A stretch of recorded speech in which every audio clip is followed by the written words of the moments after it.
जानवरों की दो कंडीशंस हैं। बाज़ सूरतों में जानवरों पर ज़कात होती है और बाज़ सूरतों में ज़कात नहीं होती। बल्कि हम कह सकते हैं इस वक्त एक गालिब हिस्सा है जानवरों का जिन पर ज़कात नहीं है। आप इस बात को तफसील जब बयान करूंगा हम समझ पाएंगे।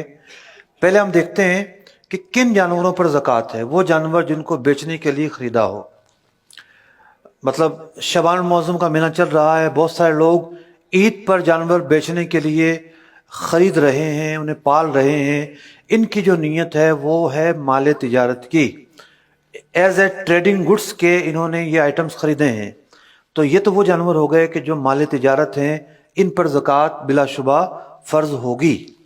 आगे चलते हैं। वो जानवर जिनसे बच्चे या दूध लेना मकसूद हो या महज फरबा करना मकसूद हो और साल का अक्सर हिस्सा मुफ्त चरते हों, ऐसे जानवरों पर भी ज़कात होगी।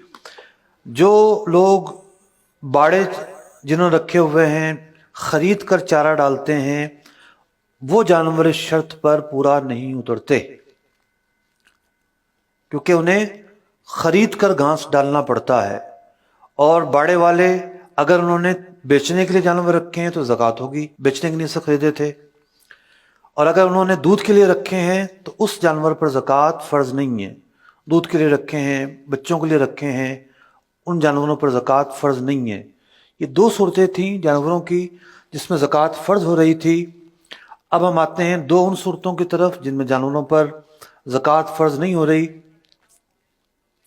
जिसको साल का अक्सर हिस्सा खरीद कर चारा डालना पड़ता हो, इन पर ज़कात फ़र्ज नहीं है। पहले वाली सूरत की अपोजिट सूरत है। तो अगर जंगल में चरते हैं, खुला चरते हैं और उनका मकसद फरबा करना है और दीगर जो बातें बयान हुई, तो ज़कात फ़र्ज होगी। वो जानवर जो हों तो बेचने के लिए, लेकिन आपने उनको बेचने के लिए ख़रीदा नहीं है, बल्कि पहले से मौजूद जानवरों के बच्चे हैं, अंडे खरीदे थे, उसमें से मुर्गियां निकली हैं, तो माल तिजारत उस वक्त कहलाएंगे कि जब आपने बेचने के लिए खरीदे हों। इसमें खरीदारी तो पाई नहीं गई, ये तो अफजाइश हुई है। तो इन जानवरों पर बेशक आप बेचने की नीयत करें, इन पर ज़कात फ़र्ज नहीं होगी, क्योंकि जो शर्त एक है वो इसमें नहीं पाई गई। तो ये वो सूरत है कि जिस पर ज़कात फ़र्ज नहीं हुई।